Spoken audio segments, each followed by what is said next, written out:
Can I learn 3D modeling from scratch in 100 hours?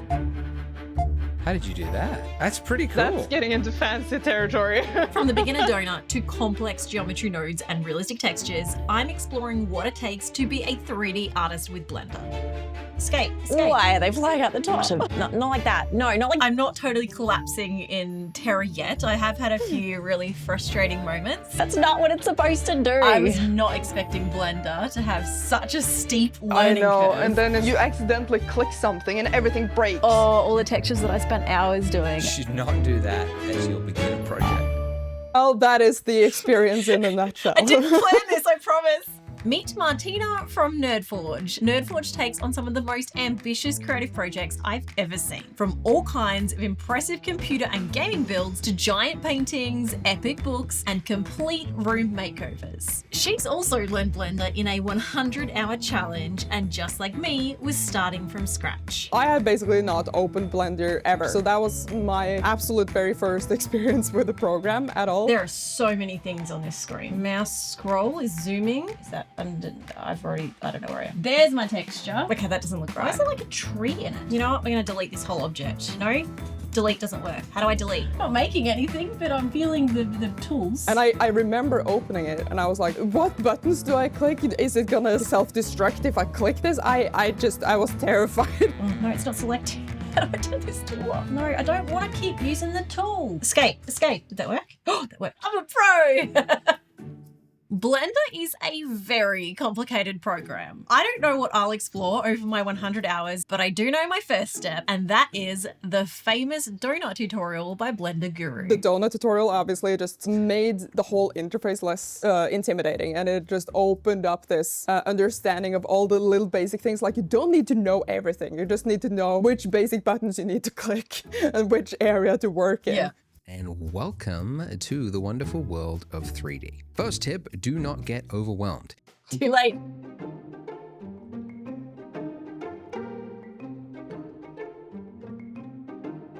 I got through the first part of the donut tutorial fairly quickly, and it solved a lot of problems that I'd already found on my own, giving me a really good start in understanding how Blender works. This is why we should do tutorials. Jumping into Blender is like super scary, but even just following one tutorial video, it doesn't feel that bad, and I've only just started. Probably speaking a little bit too early.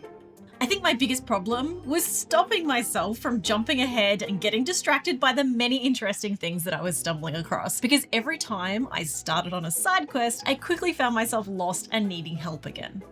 And I had no idea that Blender had so much of this built in. This modifier menu is like, oh, I just want to play. Oh, I want to play with physics.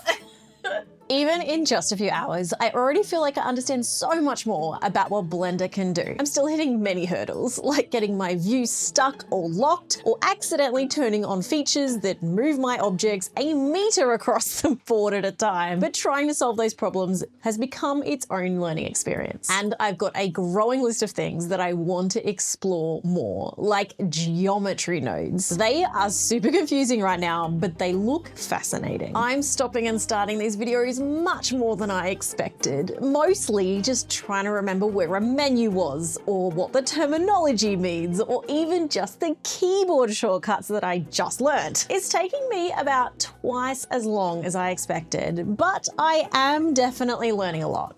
The goal of the donut tutorial is not the most efficient way to make a donut. The goal of the donut tutorial is to use an object that allows you to learn all of the other skills that you can use in other things for Blender. Yes, thank you. You get it. In some ways, it's crazy that I've just spent 6 hours making a donut, but I've learned so much already, and I feel like this has been the perfect foundation to help me take my next steps in Blender. In just this one project, I learned modeling, texturing, geometry nodes. To make the icing, it's using the sculpting tool. UV unwrapping, subsurface scattering, lighting, camera setup, rendering settings. Use texture painting, weight painting. Even just the modifiers. The fact that like a lot of the sculpting and that you did was through modifiers. I was like, wait, I don't have to like manually do that? Do you want to see my donut? Of course. The irony. I didn't plan this, I promise. Well, that is the experience in a nutshell. Oh, that looks great. Nice. Once you know the basics, and then once you know what it can do, and then you know the words to use, you can kind of from your way figure pretty much anything out. Yeah, exactly. It's just getting that foundation, not panicking in that part where you are the beginner again, knowing that you're not going to make anything good for the first few hours. Yeah, just accept your fate. I feel very satisfied to see the donuts on the table, and it's like, oh, that's cute, I made that. It's a good start. Yeah, it's very sweet, very wholesome. No, and everyone likes donuts, right? It wouldn't be the same if it was like a roast chicken, you know? With Blender, you can build any object in 3D. You can add textures and materials, you can make things move and create an animation, even mimicking complex physics like liquid, fire, or how fabric behaves. Yep, that's not what I thought I was gonna do. You can create scenes that look almost real, or you can design something that's actually real and print it with a 3D printer. This is definitely my kind of rabbit hole, and I can't wait to finally have some of these tools to be creative in a completely new way. But even with 100 hours, there is no way I can learn all of this. So it's time to narrow down my focus. BlenderGuru now has a beginner's academy that's the perfect next step if you've made your donut and don't know what to do next. But that wasn't available when I made this video, so I had to make my own path. The perfect next tutorial depends completely on what your end goal for learning Blender is. What inspires you and what is your why? For example, if you're wanting to do 3D printing, you only need to learn modeling, not textures and animation. If you're wanting to create 3D characters, you might be better starting with sculpting or even learning about UV wrapping. Or if you just want to try a little bit of everything like me, find something that seems interesting, because even the hardest parts of a project will feel much easier if you're enjoying what you're creating. What inspired you to learn 3D? It's been something I've been curious about forever, but never made the time to do. But then recently I had a few videos where I needed something and I was like, this would make so much sense to build in 3D, but I don't have the skill set to do it. And it became like a frustration. I actually wanted to be a 3D designer as a kid and just moved on to other things. I dabbled in Animator. That was my first 3D really? software too. Wow. You're like the only other person I know that's heard of that software. Oh, look at those red balls just go straight through his mouth. Oh, check out that render quality. So smooth. I mean, this felt revolutionary at the time. All those buildings that I designed in paint. Oh, it's Evil Bob. He's got an idea. What's he gonna do? You know when you like accidentally get a bit of paint in your hand and then you rub it and it like spreads and then it spreads and then it spreads? That's what just happened. Well, I've set the bar pretty high. So I would love to use this to make my own reference photos. I've used Blender a lot for mocking up basic compositions and stuff for paintings, just to see like what the perspective is gonna look like, how I can play around with different angles. Instead of having to like draw a billion little thumbnail sketches, you can literally just like move the camera around, take a screenshot, and then play around with where you actually want the composition to sit. Even just the lighting, like to be able to test the lighting and see where the shadows fall, rather than having to find 30 other reference images and maybe have them close. Like you could just make your own. I love that. I wish I had this tool when I was designing the product, because I instead cut a bunch of cardboard boxes and was just trying to build Frankenstein version of the cube. It's like your product modeling, but without all the mess. Incredible. Well, better late than never. The Color Cube will actually be a really fun first project to try, giving me a chance to learn some hard surface modeling and get a quick win for my first solo project, with a few tutorials to get me started. So this feels like the perfect project to actually learn UV wrapping, because in designing this, I kind of had to do my own variation of this, where you can't just draw a picture and then have it wrap around the cube. I don't know if you've ever made, like in school, where you make a cube and you pull it apart, you draw the different sides and you put it back together.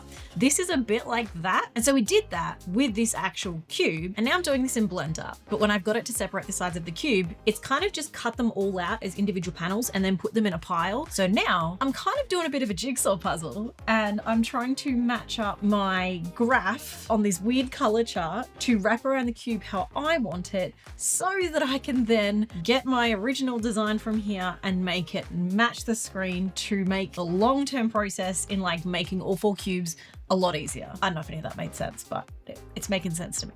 I'm really happy with the cube I've modeled, and I've created 1 palette card, but I'm sure there's a better way to make all 250 cards than doing them one by one. So I'll come back to this once I've learned some other things. And it opens up and it explodes. I can't think I need to work on my physics.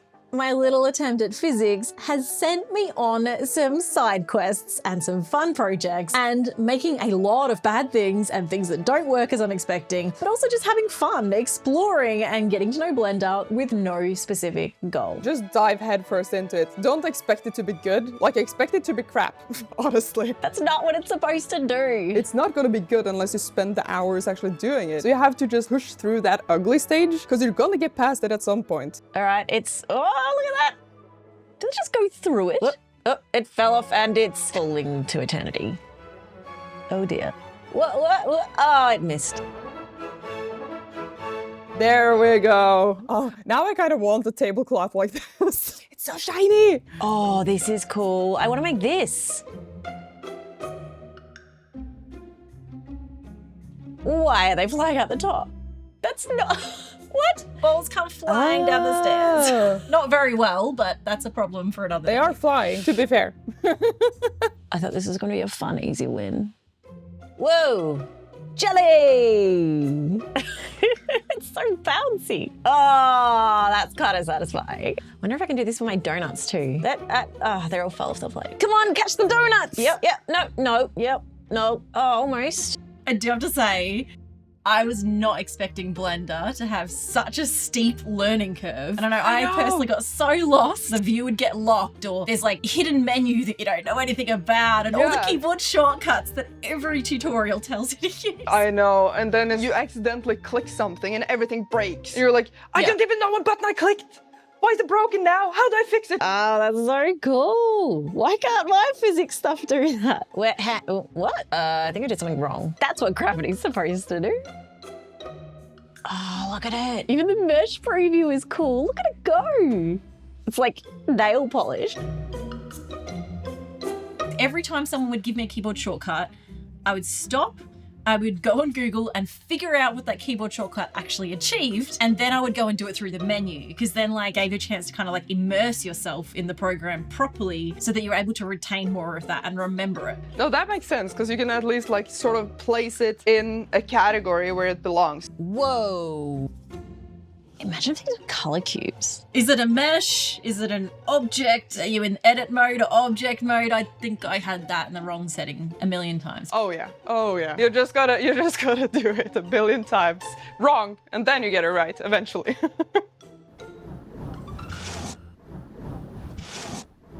Whoa, wait. I need to see it again to like see where it's actually looping. That is smooth. I applaud you. That was very satisfying. I wonder if I can like make the paint come out of the cube. That's not out of, not like that. No, not like, physics makes no sense. It just works, and then it just doesn't work. Oh, hang on, this could be getting cool. Ooh, my idea's going. You have done so much in 20 hours, are you kidding me? I'm almost offended, but not really. If you've done this in just 20 hours, 100 hours, I believe in you. It's gonna be good. Good luck. Okay, I've done plenty of side quests, but it's time to start prepping for my final boss. I want to take one of the coloring pages from Vibrant Wilds and make it 3D. This design has so many interesting elements that I can learn to build in Blender and build my skills, like the metal and the glass and the rope, which feels like it might be a bit tricky. But for the flowers, I actually found a video on YouTube that shows you how to create roses with geometry nodes, and I am super curious about that. If I go for a realistic scene, I can really get into details like adding rust to the compass, or maybe scratches on the glass, and even fog or dust in some interesting lighting. It has a lot of challenging elements and gives me a lot of room to explore the different features of Blender, but also feels achievable. If you'd have told me this like before, like I'm a beginner, one of my projects I'm thinking of is close-up of a compass with a big nautical rope and a bunch of flower buds that are gonna sprout roses, I'd be like, stop. Don't do it. You should not do that as your beginner project. Whoops. I bet you learned a lot. Oh yeah. Just like with any art project, I am starting by looking at a bunch of different references to help me work out my goals for lighting, for colors, and even details like the choice of metal for my compass. Modeling the compass was the easiest part. I still got stuck on the details and spent a very long time trying to create the little ridges on the bottom, but I was happy with how it all came together. And it's time to talk about materials and textures. There are so many different ways that you can add colors and textures to your scene. The easiest is using the material tab to just change the color and some of these quick settings for effects like a super quick metal. You can find most textures as pre-made materials online, and these are fairly easy to apply and will probably be what I'll do for most future projects. But I want to take this time to learn, because later the creative play is the part that I will be fine with, but where I get frustrated or stuck is when something goes wrong and I don't even know what I'm looking at. So I'd like to understand it more and give myself the tools to have more control. Thinking about my compass project, it's metal and glass, which are both materials that you can easily make with a few settings, but if I'm going for realism, glass is never perfect. It almost always has smudges and fingerprints or even hairline scratches. Metal wears on the edges and sometimes even corrodes over time. Wear, tear, dust, and dirt, these are the details that will make it way more photorealistic, and this is what I want to learn how to do. I started with a free texturing lesson by BlenderGuru that explained how the material nodes worked and helped me to create a brick wall and use UV painting to add some realistic damage. It was mostly successful, although I did get a bit lost with the UV painting. I understand the concept of UV unwrapping and texture painting, but in practice I feel like I'm still missing some crucial details to make this work. Even so, I took what I learned and I tried applying it to my compass. I spent many hours and watched many tutorials and got close several times to something that I was happy with, but it felt like I never quite fully understood what I was doing. I found scratches on polygon, but I have no idea how to layer them on what I've already got. I followed a tutorial that helped me learn how to quickly combine two materials with one following along the edges, and this really helpful tutorial that explained the different approaches to layering textures, which I was able to follow along for the most part. I did maybe get lost by the end. And after a few more videos and just playing around with all the node settings for myself, I was both slowly understanding more about textures and feeling like I was making zero actual progress on my compass texture. Both the metal and the glass took a long time, and for what ended up being very tiny changes. I found myself mostly just stuck in a loop of weird color maps and confusing nodes, but every extra tutorial made a little more sense than the last, and I think I understand textures more now. But honestly, it turned out to be far more complicated than I thought it would be. I don't know if they've added or changed anything in like maybe 5 years. The most basic functionality is there, but like if you want to layer things, it's just nodes and nodes and nodes, and it's overly complex. So yeah, if you want to add dust, it's like, how do you mentally figure that out in this spaghetti of nodes? I've done textures the hard way, but this isn't something that everyone needs to learn. And there are some great websites like Polygon, BlenderKit, and even Polyhaven where you can download high quality, realistic textures.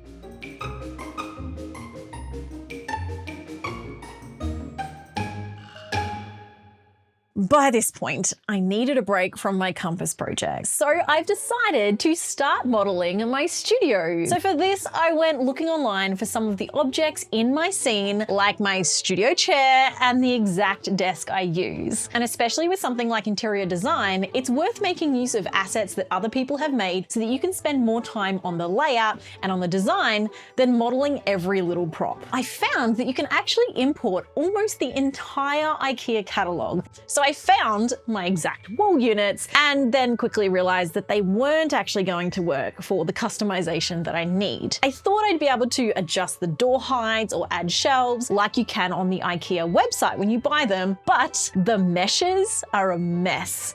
and everything is attached in really weird ways, so I'll probably end up rebuilding these myself. For the wall, I found a reference image from way back when I first designed this, so I'm updating that and using it both as the material for the wall, but also to make my frames and my shelves. I've decided to model my melting clock from scratch because it feels like a good opportunity to try some sculpting and modeling shapes that aren't perfectly square or round like everything else has been so far. And very quickly, my studio is starting to come to life. It's just very empty without all the art supplies. I want to make my pencils and markers, but I'm sure I don't need to make them all one by one or even add the materials one by one. So I'm trying to think back to when I did the donut tutorial where I made the different size and the different colored sprinkles using geometry nodes.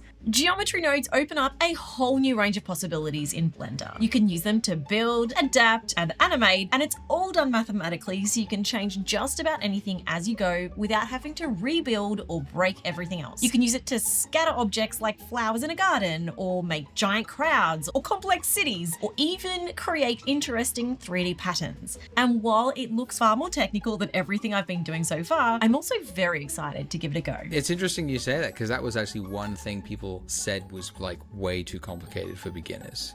For a beginner tutorial to introduce people to math and Eulers and rotation axes, and it's true, it's very complex to do something as simple as scatter some sprinkles on it. So I decided to check out Andrew's Geometry Nodes for Beginners video, and it was a great introduction to the whole concept of taking an object and scattering another object around it, and then I was able to control the size, shape, position, and even the material, all with nodes. And making another sugary treat was a nice quick win.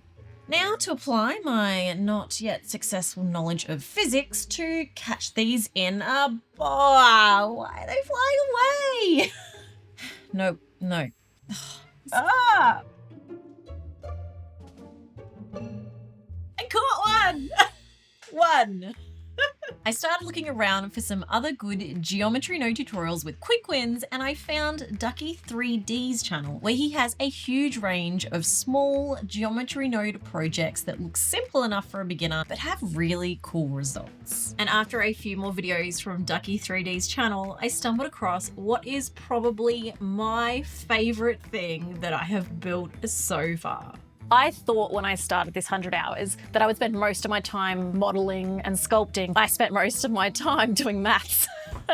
I ended up doing a lot more of like the geometry nodes and trying to customize textures and play with the mathematical side of it. Geometry nodes and material nodes ended up being the perfect thing I needed to make all of my pencils and markers. It's infinitely flexible to anything you want to create. I set up the material to change the hue randomly, but kept it within a range, so each cup had a limited selection of colors, just like the cups in my actual studio. This was especially useful for the markers, where I was able to create one marker and then copy it with a modifier to make a whole row and apply a single material that changes color along the line. So much quicker than making every separate marker in every separate color.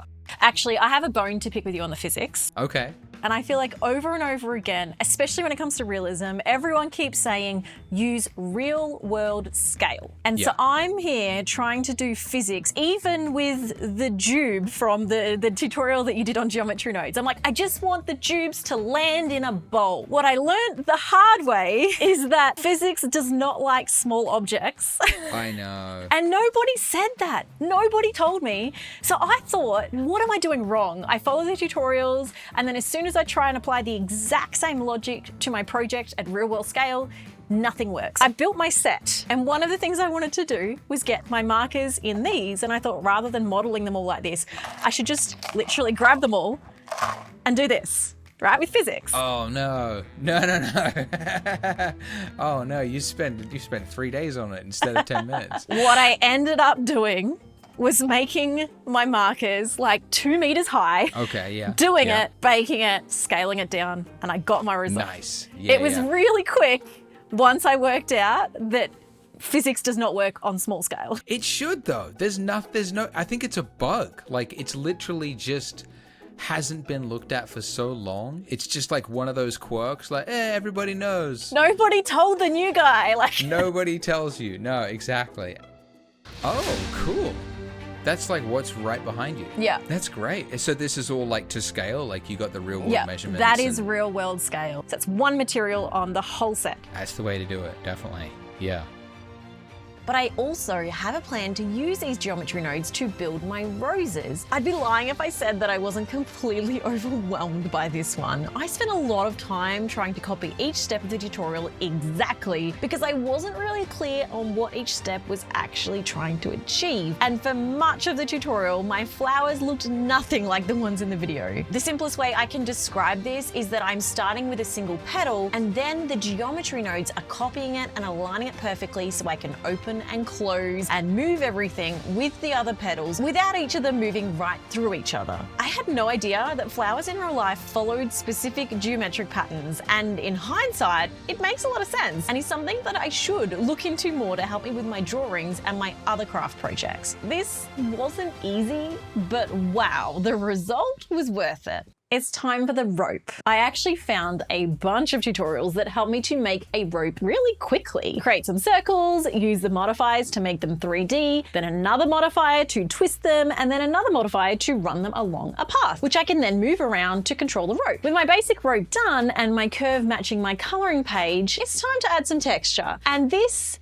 is where things got complicated. I tried rebuilding my rope a few different ways, including creating the whole thing with geometry nodes, and I kept hitting the same problem when I tried to add the textures. Because it was built with maths, it wouldn't let me have enough control over the texture direction, so the twine that makes up the rope wasn't going the right way. I found myself in a rabbit hole for hours trying to work this out for myself, and I got close, but I'm still not totally happy. I might work on the lighting and the rest of my scene and then come back and assess if I need to try this again. Of all the things I wanted to master in Blender, in my first 100 hours, I decided to master realism. Oh, okay. I could see where that would, it's a little demotivating.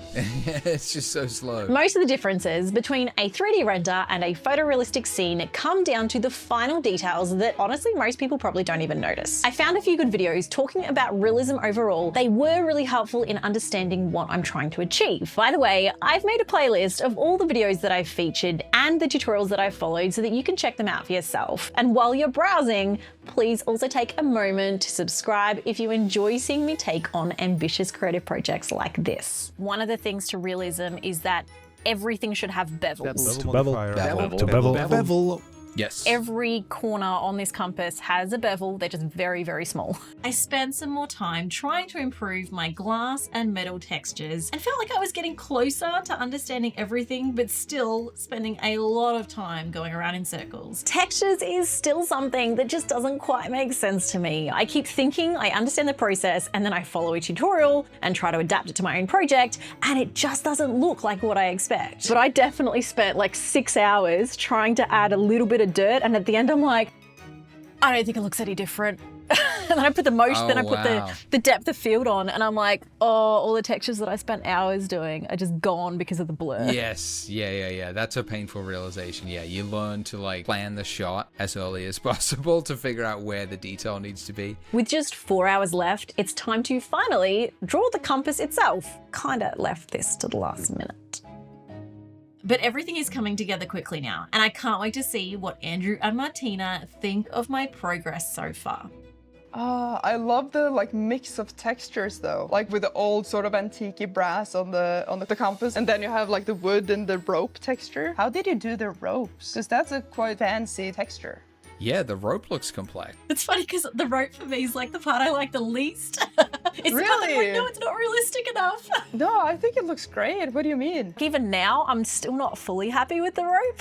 It's like the one thing that I'm like, it's close, but I also just spent so long on it that I was like, I need to stop. I mean, that's the sort of thing that, yeah, even a pro, they would have got there at the end like faster maybe, but it would still take them like a little bit of figuring out of like, okay, first of all, I have to look up photographs of a rope to see which way they twist, and then go like, okay, I could use this on the curve, and then do that, and then I would have to find a texture that has all the chords going like this, But then it would like they would still potentially run into an issue with like, oh, curves don't have UV unwrapping or something. I think I remade the rope about 4 times. So this rope also, you can actually move it and it like follows. So it's like not built in place as much as it's basically along a curve. So you can move the curve and the rope will adjust to the curve. And then the stray hairs are actually created with a particle simulation of hair.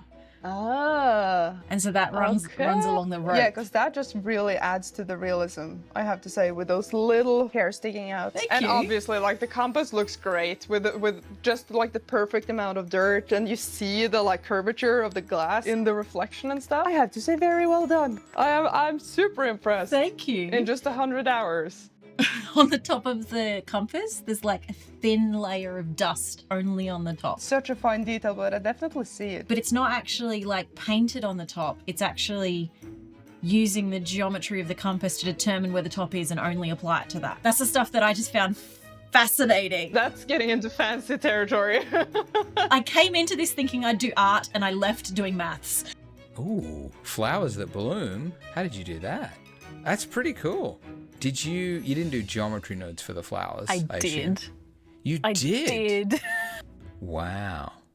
It's not easy to do that. One of the things that I realized with trying to achieve realism is that it's actually the last 10% that takes up 90% of the time. It's those final touches that really make the difference between 3D render and realism, and that stuff takes so much longer than you'd think. Even with all these textures and detail, this scene wouldn't look anywhere near as good without the lighting. I tried a few different approaches of adding walls and different lights and a sun, and even just importing random objects to create different shadows, and I ended up with a moody scene that does lose a lot of my texture detail, but I love how it looks. Do you know the concept of gobo lighting? I don't think so. It's essentially what you see in some of these pictures. It's kind of creating fake shadows as if the light's like coming through a tree or coming through something. So you can just put actual objects in the scene, which is how I started, or you can get like a silhouette of a tree and just slap it on the light as a texture. So then when the light comes through, that's creating like fake shadows. And so it creates more of like the dappled look. And that is gobo lighting. And that's what I ended up doing here. Whoa. Oh, that looks awesome. I noticed now the texture on the wood plank. It's just, I love this kind of wood. That looks so old and realistic, and you have like the shadows going into the crack and the light hits it just right. Now, what is the wood? Is that a texture? The wood may be from Polygon. Ah, there you go. Excellent. I used the compositing tool along with some of the camera settings to try to replicate the real life features and flaws of a camera, adding subtle glows, lens flares, and some depth of field. And with all this done, it is time to start the render. I've covered so much more than I expected in 100 hours. I created a bunch of fun little animations and projects along the way. I almost finished building out my studio even with the different stationery. I even found a tutorial to help me UV map all of the color cube cards in about 30 minutes instead of the many hours that it would have taken me to do them manually. And I was then able to play around with some different animations using my new favorite thing, geometry nodes. I know this won't be the last time I use Blender, and I'm excited to keep learning more and seeing what else I can do. Have you used Blender since you learnt Blender? It's been very useful for a couple of things, especially things like, because we use a bunch of 3D models for 3D printing and stuff, and just being able to manipulate any 3D models for what we need. Also used it for painting references, but I think the most important thing is that actually Blender did for me was just to open the door for 3D modeling in general, because I was like, I didn't really want to touch any 3D modeling software beforehand. I was like, oh, it's too much. It opened a whole new world for me, I feel. The compass has rendered. It's time to take a look.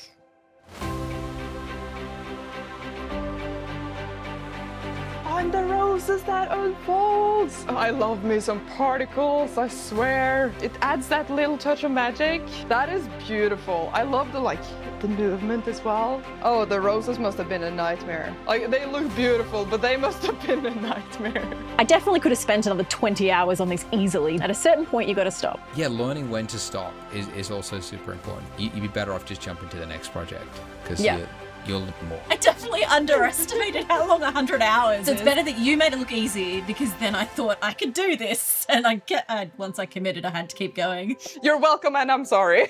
It's impressive what you've learned in all this time. You must have, as a 2D artist, like, what did you think of Grease Pencil? What's grease pencil?